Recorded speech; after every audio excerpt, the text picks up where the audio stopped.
हर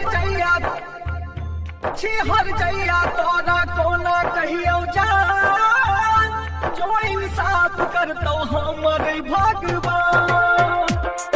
SK Music Recording Studio, Sehsa। जो इंसाफ करतो हमर भगवान। हर जइया तोरा कोना कहियो जान, जो इंसाफ करतो हमर भगवान। हर जइया तोरा कोना कहियो जान, जो इंसाफ करतो हमर भगवान।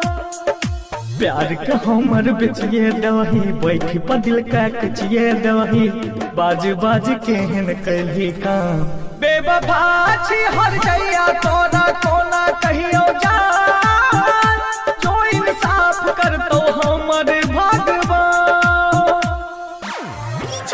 हर जइया तोरा कोना कहियो जान, जो इंसाफ करतो हमर भगवान।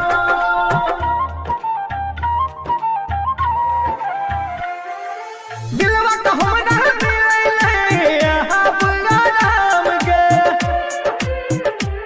हे गे दिलवा तो हमरा मिलले अब आराम गे। रह नीक लैया है गे हमर बनाल गे। दिलवा पा हमरा डाल के डेरा बनैली तू गए रैन बसेरा।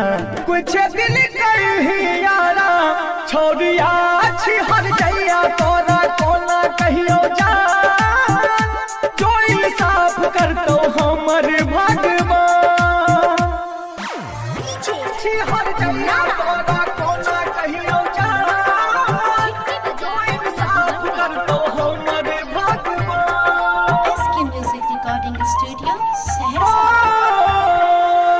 पीरतिया में पीर दे टूटा बड़ा भारी गे।